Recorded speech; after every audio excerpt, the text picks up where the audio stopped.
অভিন্ন সীমান্তে থাইল্যান্ড ও কম্বোডিয়ার ২০ দিনের রক্তক্ষয়ী লড়াইয়ে ঝরেছে সেনাসহ শতাধিক মানুষের প্রাণ। সংঘাতের কবলে পড়ে এ সময় ঘর ছেড়েছে অন্তত ১০ লাখ মানুষ। দুদেশের সামরিক লড়াইয়ে ক্লান্ত এবং বিপর্যস্ত সীমান্তবর্তী মানুষ। সংঘাত বন্ধের জন্য গত কয়েকদিন ধরেই আলোচনা চালিয়ে আসছিল বিবদমান পক্ষগুলো। এর মধ্যেই সাধারণ মানুষ পেল সুখবর। আপাতত লড়াই থামিয়ে শান্ত থাকার চুক্তিতে সই করেছে ব্যাংকক এবং নমপেন। দুপক্ষ একটি যৌথ চুক্তিপত্রে স্বাক্ষর করেছে, যা শনিবার নিশ্চিত করেছে দুদেশের প্রতিরক্ষা মন্ত্রণালয়। যুদ্ধবিরতি বাস্তবায়িত এবং ঠিকঠাকভাবে কার্যকর হচ্ছে কিনা তা নিশ্চিত করার জন্য ৭২ ঘন্টা নজরদারি ও পর্যবেক্ষণ করা হবে।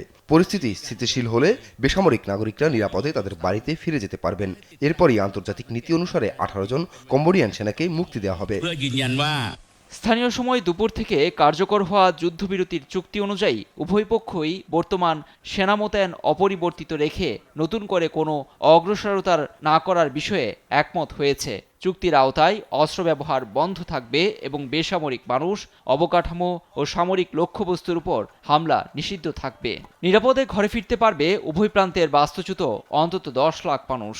এসব বিষয় পর্যবেক্ষণ করবে দক্ষিণ পূর্ব এশিয়া দেশগুলোর সংগঠন আসিয়ানের একটি পর্যবেক্ষণ দল। গত জুলাইয়ে মার্কিন প্রেসিডেন্ট ডোনাল্ড ট্রাম্প ও মালয়েশিয়ার প্রধানমন্ত্রী আনোয়ার ইব্রাহিমের মধ্যস্থতায় চুক্তিতে পৌঁছালেও ডিসেম্বরে আবারও সংঘাতে জড়ায় থাইল্যান্ড, কম্বোডিয়া। লুৎফর কবির, নিউজ ডেস্ক, দেশ টিভি।